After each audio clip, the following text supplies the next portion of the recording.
Welcome, watch freaks, and happy Friday. This is the Trading Desk, and my name is Joshua Thanos, and next to me is my life partner, Jason Main. Every week. Yeah. Never gets, it does get old, but Makes me laugh. How we doing, guys? Welcome, another Friday evening. Thanks for signing on. Everybody get in the chat. I know that's where it's going. Oh yeah, let's get glad in there. to have you guys back. Yeah, Chat it up, fellas. let's do it. Hopefully a rather unscripted kind of fun show for you guys. You didn't bring your script, Jay? I did not. Shit, well, this is gonna be a terrible show. Yeah, I sent it to Tim, and Tim told me to just keep doing what we're doing. So Okay, cool. yeah, no. Hey, Steven Dawson. What's up, man? That's right, I'm the watch pimp. Josh is very happy to see you, Steven. All right, so yeah, you know what? Let's do something different. Let's give shout-outs to everyone who showed up today. All right. We got Joe Differ, Burning Mr. B, Kim Bowen, Mentality, my boy Steven Dawson, always like him, Alfonso Luis El Ferraro, I'm not going to say the last part of your name, and Boss Defender. Hey, guys, thanks for logging in. Thanks for being here in the beginning. Hopefully you stay to the end. It should be about 25, 30 minutes. That's normally how long it takes for us to... Make sure we hit Eddie Landsberg, who's always first in every chat box. Oh, sorry. I'm so sorry, Eddie. Reward your first place with a shout out. Yeah, man. All right, so why don't we do what we normally do? Wrist shots. How about you go first this week? Cool, bro. I always go first. I got an Omega.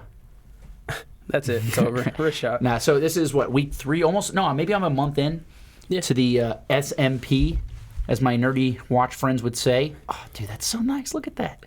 I noticed it's back on a bracelet. Yeah, put it back on the bracelet. Took it. I haven't got the sliding clasp yet, but right today it's good. My wrist is not swelling, so it's fitting. But look at that beautiful pop of blue.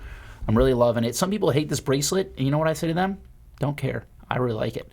Was it 300 meter watch resistance, which is exactly how far I go normally. Every single time. That's right. Yeah.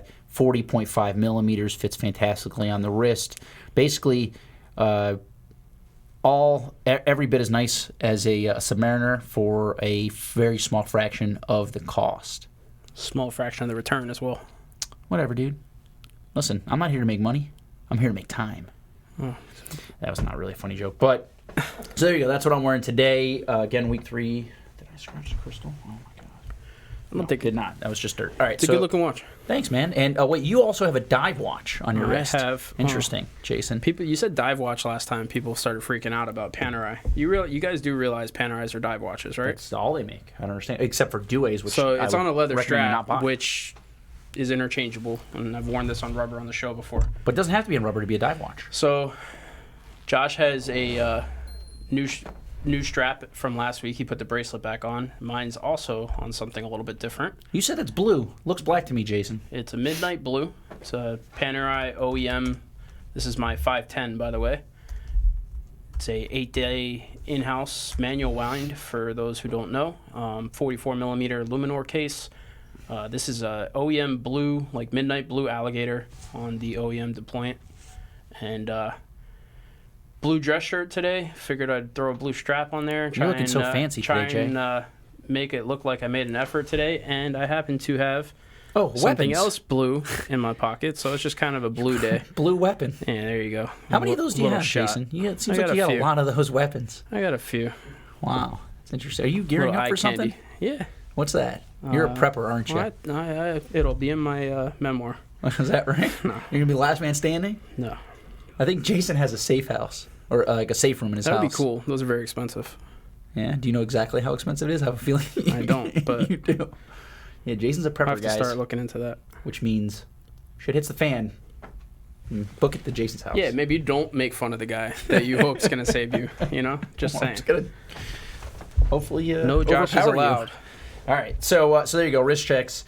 Yeah, so loving this watch. Let's see how long it lasts. I kind of want the black dial now. I really like the blue, but I kind of like the black, so I might end up trading this for a black dial variant, and then maybe I'll end up with the new 42 as well. If I find a good deal on the black one, we'll swap. Little swap scheme. Well, yeah. You have to come out of pocket a little bit, I'm sure.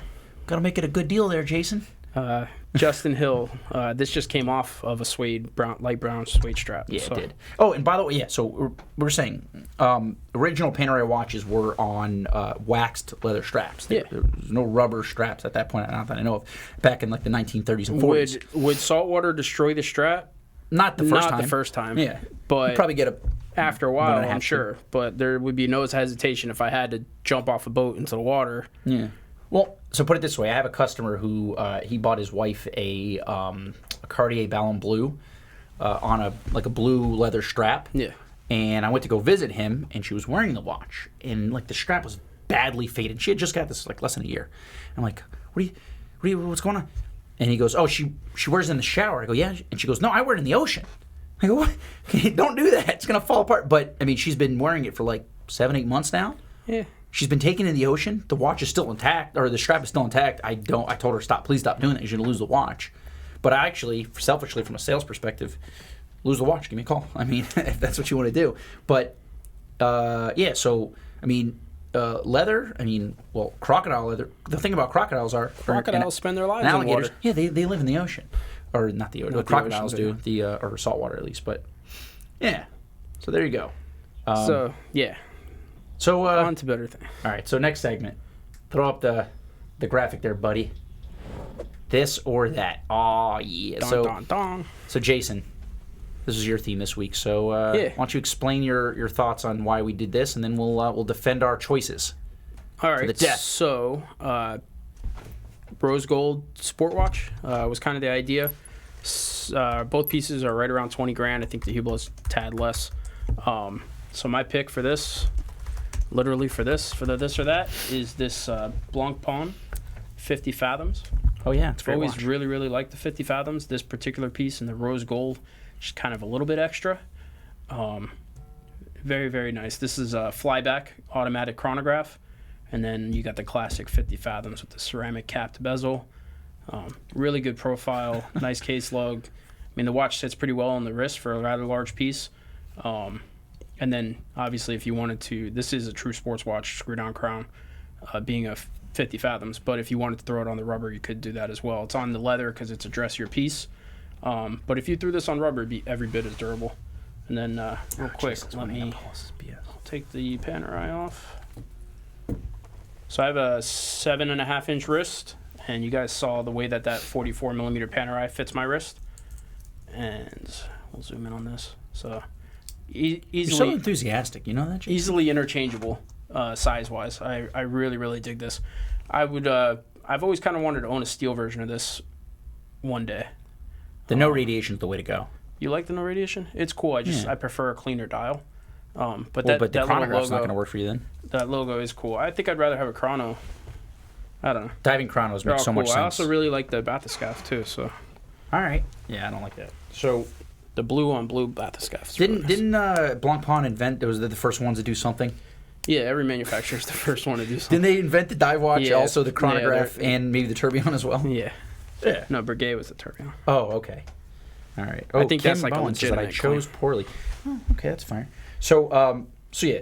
So it's rose gold like sport watches. Is that like our theme here? Yeah. All right, cool. So I picked a watch that's much sportier.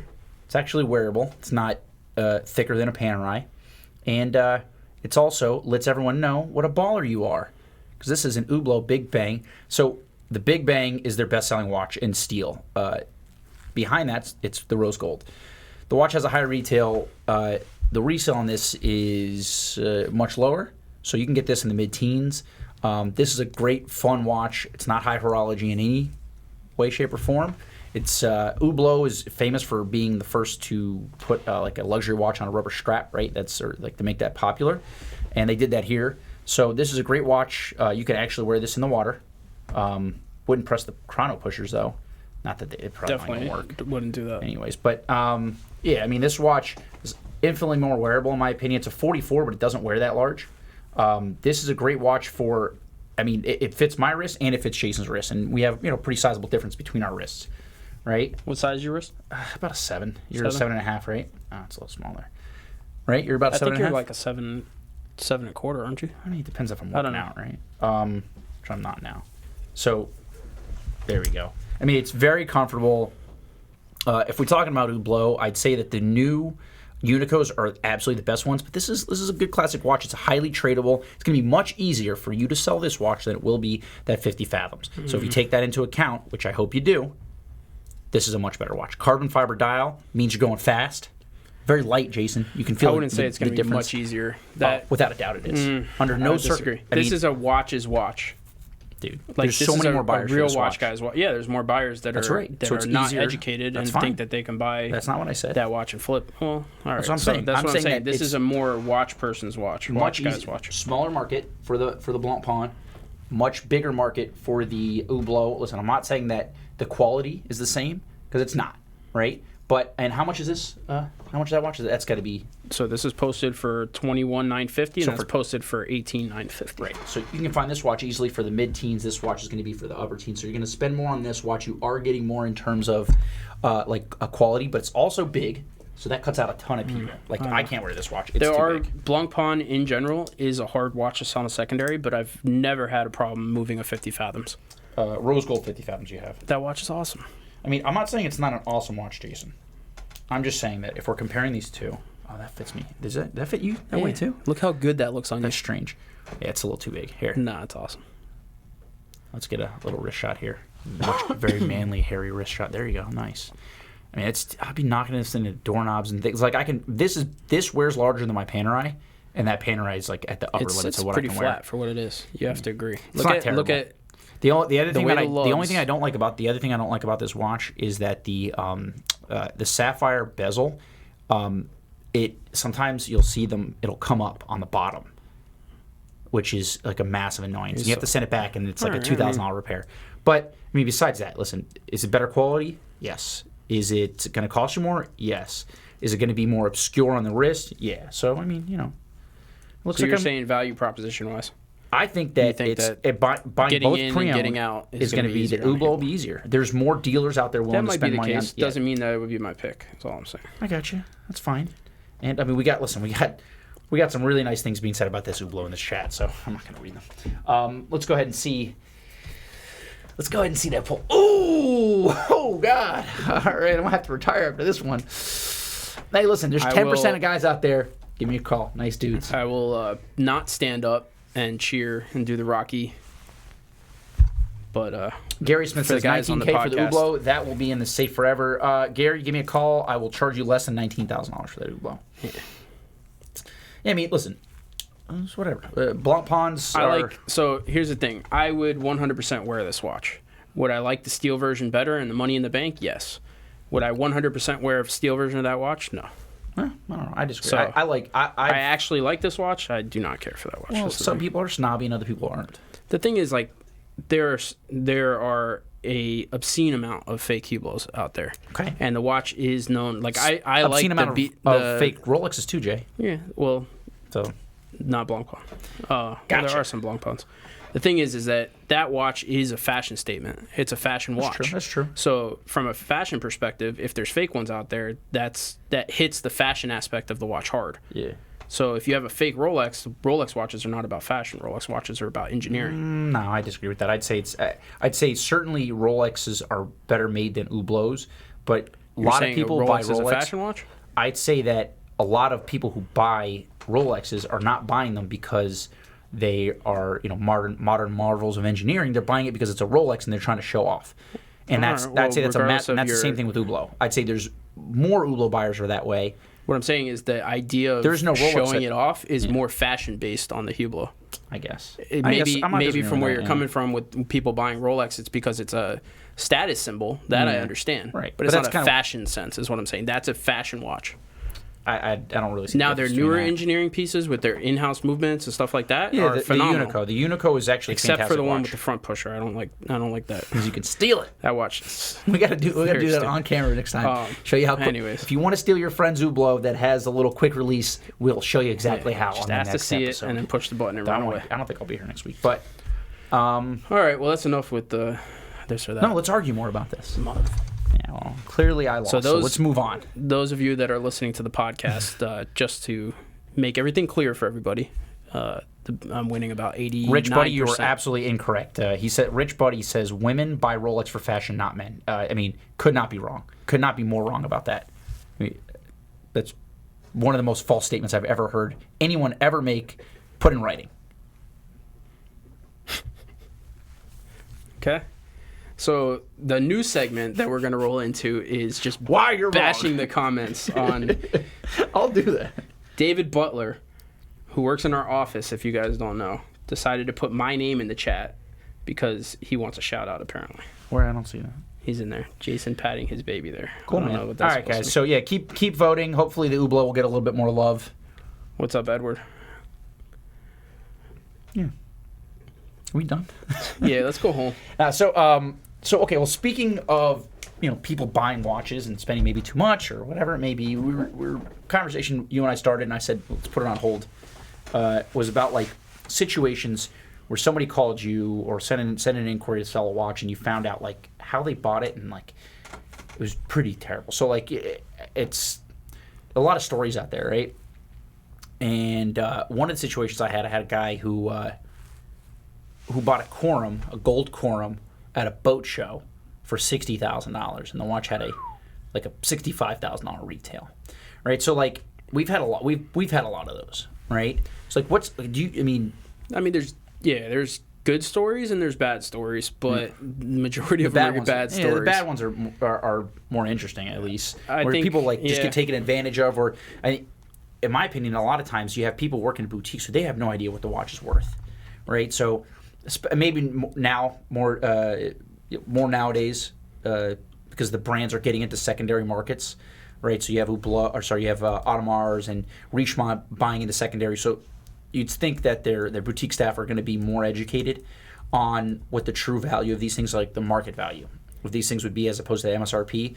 But I mean, I've done it in the past. Like, I like to, whenever I go to a new city or whatever, I'll go shop and just go look to see who's got what in the window and whatnot. And I've had guys look at me and tell me an Hublot's going to go, or a Panerai is going to go up in value.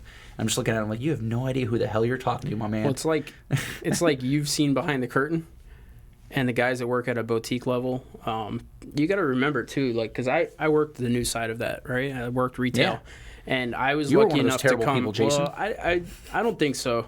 I was lucky enough to come from a multi-brand store. Mm-hmm. With Torno, we carried multiple brands.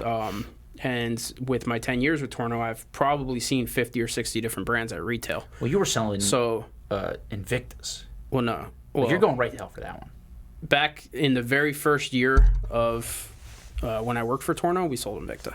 That's terrible. I can't believe Then we cut the line. That's really terrible of you, Jason. So here's the thing. Well, it was awesome. What was awesome is because Invicta came up with this like cockamamie like MSRP sticker versus what they sold it 99% off. Yeah. So like I would have to contend with like the shopping channel that sells them for like 99% off. We would sell them for 80% off, but the real retail and that was really bad. So I was lucky enough to like receive brand trainings from probably 65 plus brands straight from the brand. And what you have to realize is that guys that work at mono-brand boutiques, they only receive one brand training. Yeah. They only know that brand. It's true. Unless they're real watch geeks. But even then, I mean, watch geeks and watch guys that love watches don't receive the same type of insight that you do from a brand training.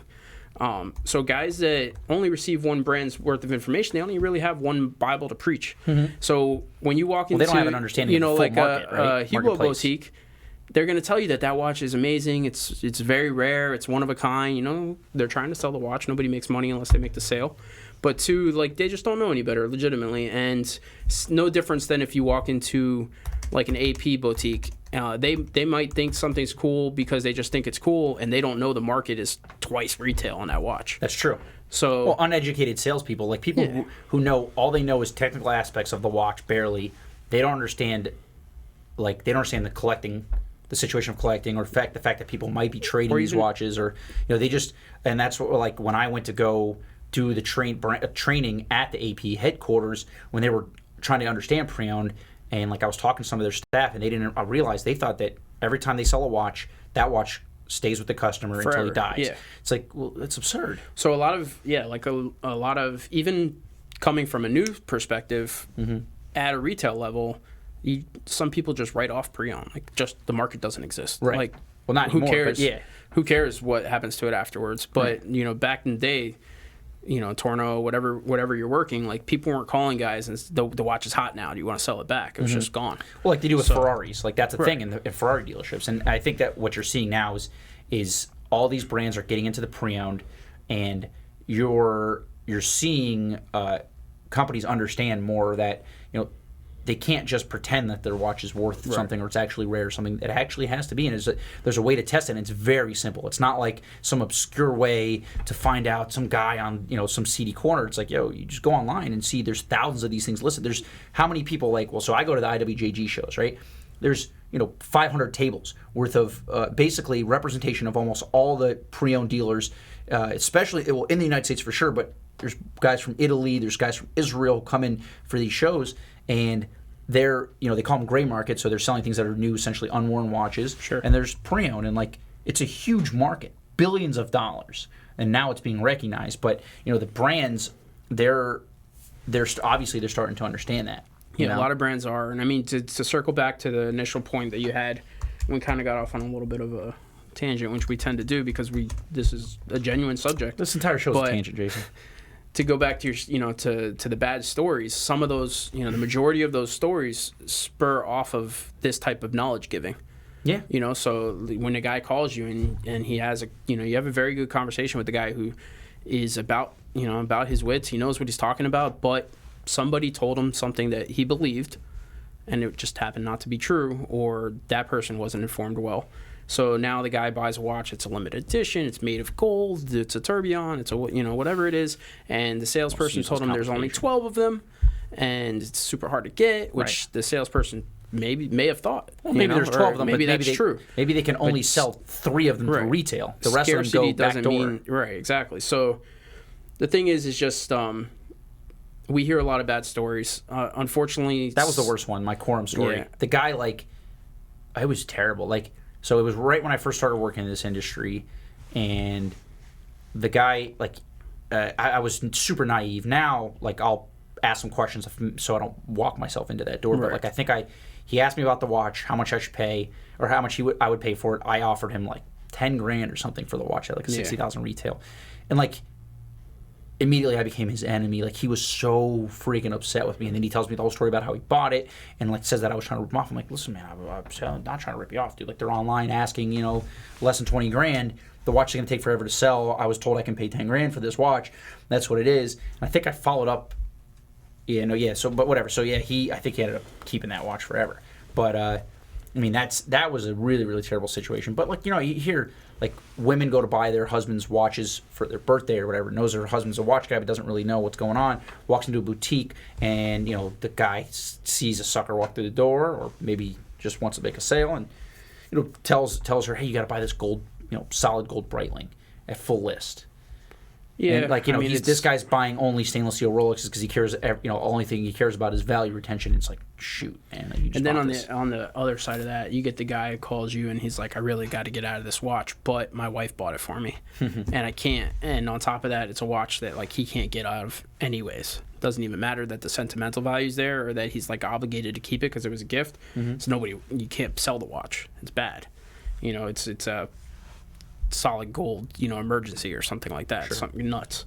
So it happens. I've had There's some everything misinformation in this chat right now, which is kind of funny. My buddy Blake just said never buy an MSRP. I don't know if he's being specific about a watch, but there's many watches right now that are worth well over MSRP. So there's watches that when I'm in New York or I'm in another major city, I visit the dealers to see if there's anything in the case. Yeah, you see if you can, because I know that I'll buy it with my card, right? Because there's a market for it. So that's not necessarily the case. And granted, it's a very slim market to buy at MSRP. But you gotta. Yeah. So it's. Every thing is, especially right now, and it's only going to get more competitive. But every watch, every brand is different. But also, there's many watches within brands that hold more value than others. So there's IWCs that you can find pre-owned for 50 cents on the dollar, but there's also IWCs you're going to find pre-owned for 25% off the original list, and some people are like, oh, I can get that new for that, and you can't. So, and I believe it's only going to get tighter in that regard. If things keep going the way they are, I mean, this is one other thing that came up. What we were brand talking was it? about earlier. Yeah. It was what brand was it? Why can't I remember? Well, it started with AP when we started talking about brands going vertical, but was it Richemont or Swatch is partnering with Alibaba? Which brand was it? that's Richemont, I believe. Is it Richemont? Yeah, I think so. I hope. Hold on. I don't know. I read that last week, and so one of the brands is going to be selling their watches on Alibaba.com. So basically, trying to go as vertical as possible, right? Like selling direct to consumer as opposed to Richemont. So Richemont is joining forces with Alibaba to sell their watches new to customers in mainland China. That's their goal now online. So you see with Panerai, they've done some tests. What other brands? Has IWC done any special e-boutique editions? I don't know, but I know Panerai's done two. Well, yeah, they did that bronze, the forum only, the bronze aqua timer. That's right. So these brands tested selling their watches new online, and I think it's been somewhat successful. They sold out. All at retail because there'd be no way to get a discount going just because it's just a click and buy. Omega's doing it, so Swatch is selling Speedy Tuesdays, and they're buying Ultraman, right? Speedy Tuesday Ultraman. So a lot of brands are trying to sell everything direct to consumer, and the reason is that when you deal with an authorized dealer such as ourselves, they have to share their profits with us. And there's the upside and there's downside of that. The upside is they have guaranteed orders and they have boots on the ground out there selling their watches, pushing their products. Downside is they have to give up a chunk of their product. So if they can sell more watches direct to consumer through like a boutique or an e-boutique, which is literally the same thing, it's company owned, all the profits stay in house. Sure. It's going to be better for them. I'd say that the only way that actually truly happens is if some of these brands like AP doesn't have to cut production because they have the most serious demand right now. But brands like, companies like Swatch Group selling Omega and Cartier and all things like that, or Richemont selling, IWC and JLC and Panerai, they would have to cut their production, I have to assume, if they want to try to go totally vertical. But I think you're going to see a shift where they're going to be selling more watches in-house or through in-house processes, so, at lesser discounts, because they have total control over this. Sure. Which, in terms of, if we're going to bring it back to what watches are worth, it should increase the value of the pre-owned because that's... Well, it's going to skyrocket the secondary market. No, skyrocket, but it should slowly bring it up. It will substantially increase the secondary within the first... once it's mainstream, once it's accepted, the full vertical integration, the secondary market's going to see it. You'll probably see a 20 to 30% increase in hot models. If they stay hot, that's a different question. But I don't think there's always going to be, not every brand's going to do it because there's going to be brands that are skeptical. There's going to be brands that just can't maintain that type of demand. Well, there's also brands there's going to be brands that don't want to that want to oppose the other side of the market.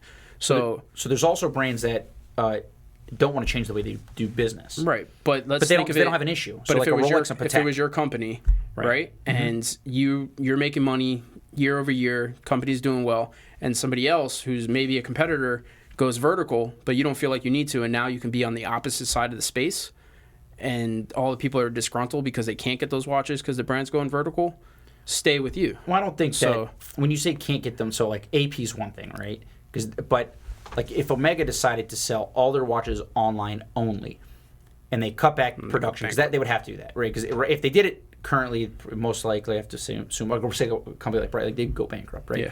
But if they had a strategy to only sell online, they could figure out a way to make that work. Say it's a 5-year plan, slowly cut back on production, and focus more on profits as opposed to exports, because that's how a lot of these companies, that's how they judge their growth is really just by exports. But if they did it based on what do you call it, on profits, then they could do that, right? And then they wouldn't need dealers, to be honest with you. So I mean, it's the dealers help because you can get guaranteed orders and things like that. But if you think you have the demand, you have essentially the balls to do it, AP does it, and just go vertical. It's going to be, and the demand's there. the pre-owned value, yeah, I mean, it's based almost 100% on the amount of discount you can get in new. So it's demand and the amount of discount, right? But which go hand in hand as well. If there's no demand for the watch, that doesn't really matter, right? Because if they can't sell it at any price new, then it doesn't really matter. There won't be any value. Sure. But if you make a relevant watch and you're able to sell out a substantial amount of the run without discounting, then it would take away maybe from some of the competitiveness of discounting and pricing, but it would also lead to more competition as far as putting out a hot design and keeping things fresh, because you would have to capture that market. That's true. I did want to, so I put this on just now because I want to segue into this. Here's a watch that not holds to get value. too much off tangent. I think this watch is awesome. I bought this about 2 weeks ago. We just got the new strap for it, so looks great on the wrist. Here, let me take it off so I can give you the true. So this is a Gerald Genta bi-retro jump hour. I think this watch is awesome. Give you guys a close-up of this. So you got the red, which is the jump hour, and then double bi-retrograde. So minutes on the top, and then date on the bottom. Both of those retrograde, hence the double. Just to node case, it's actually very, very comfortable. It's a modern size, as you saw it on my wrist. Would totally wear this. I would buy this before I bought a Frank Mueller. It wears really well. It's got kind of a sporty kind of dashboard look, which is what it's made to represent. Yeah, it's funky. And it's definitely funky. It's definitely different, and it's affordable. And it's essentially, as are most of the older Gerald Gentas, like affordable high horology in that aspect. People are going to jump down my throat about saying high horology on something that has a closed case back and non-Geneva sealed movement, but it's a Gerald Genta. Well, Gerald Genta is more about the design than the movement. Right. It's not a particularly complex movement, but you're getting a double retrograde jump hour for, I like how somebody pretty reasonable price. I just want to address the troll in our, even though we normally don't do this. This guy, Blazin Mark 1 says, "Why are we listening to these noobs? I've probably bought more watches in the last month than you'll ever be able to buy in your entire life." Did he write that, or is that your response? That's my response to somebody who's calling us noobs. Like, I've only been doing this for 5 years. Oh, yeah, I've been doing this for 15 years. You've been doing it for 15 years, but the volume of watches that we work with, I mean, I'll forget. By the time I drive home, I'll forget more about watches than that guy will ever know.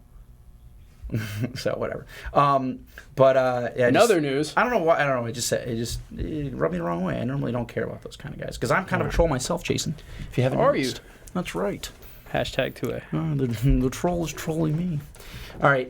So a guy named Quaid said he made a point, which also I've thought about as well. He says people want to try the watches on. And that is true. Though, I have more customers who buy watches from me who've never tried them on than I can imagine, which is kind of bizarre for me because for me to buy a watch or fall in love with it, I have to try it on first. But I have a lot of guys who I see the watch, I'm going to like it.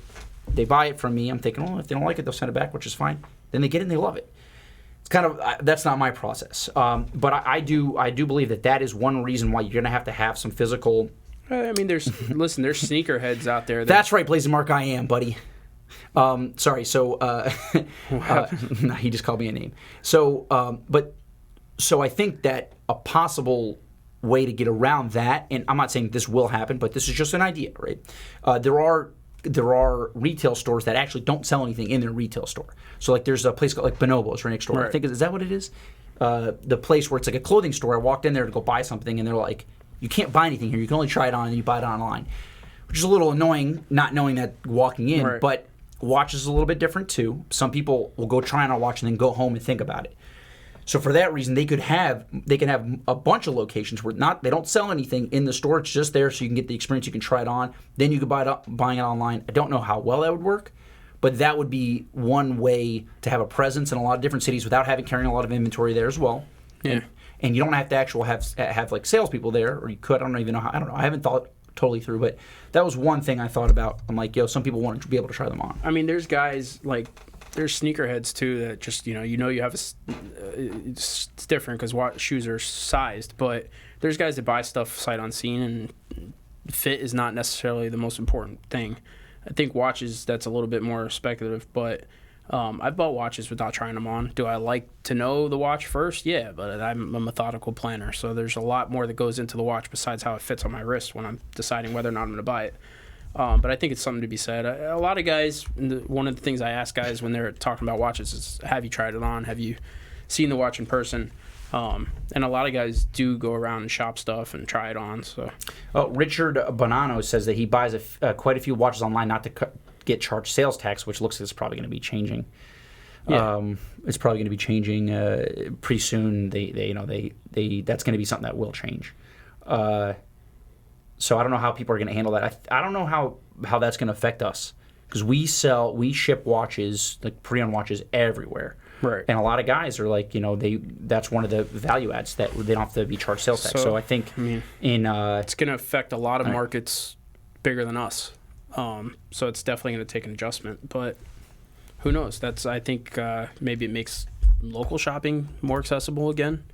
I think that's the idea of it. We'll see. All right, well, we're getting ready to run out of time here as my production crew fell asleep behind the camera, I think. Can we go ahead and pull up a poll one more time? Just get a Screw you, Jason. Poll? I'm having a terrible time, it seems like. I'm getting trolled. Ooh. I'm getting my ass kicked. Oh, so for the guys on the podcast and ladies, it's 86.96% in my Bet favor. you I sell that Hublot before you sell that Blancpain. Okay. I don't own either watch, so I really don't care. Damn it, Jason. I bet you this sells before any of them. No. Yes. That watch will be in our inventory for years. That Girogenta's awesome. I might buy it. You never know. Yeah. Well, we're going to talk about this, but we'll talk about it next week if it's still here. What's that? The new Panerai. Oh, the Panerai? Yeah, is it 790? The new That's 790. You cool, want to get we'll get an outro shot of the 790 as we fade away to black. All right. Like always, go ahead and subscribe. Actually, we have a new classroom. It's why are watches so expensive, I think, is the topic. Great topic. I don't know. Yeah, so teacher's a little weird. I don't know. That terrible guy. I guess apparently he's a an Deutsch. outro shot of this. All right. What? Yeah, you so fell go ahead. asleep. I told you. We got 57,000 subscribers. Every week it's growing. It's pretty awesome. We're happy about that. I mean, I remember when we had like 10,000. Yeah. So go ahead and tell your friends about us, or don't care. Go ahead and subscribe. Check us out on Instagram. I'm Mr. Thanos, MRTHANOS. Evo X4B11. Thank you very much. That's we got to get in there real fast now. That's right. Josh you got my cell phone number. Hey, anybody who wants to buy or sell a watch, you got my cell phone number. Give me a call or a text. 954 goes to this phone right here, buddy. 261-4712. Yeah, that's the show's cell phone number. Is that right? Yeah. All right. All right, guys. Blake Starr, you can see my phone number on the screen. You can give me a call. By the way, thanks for hanging out with us today. All right. See you later. See you next week. I'm going to go eat some steak.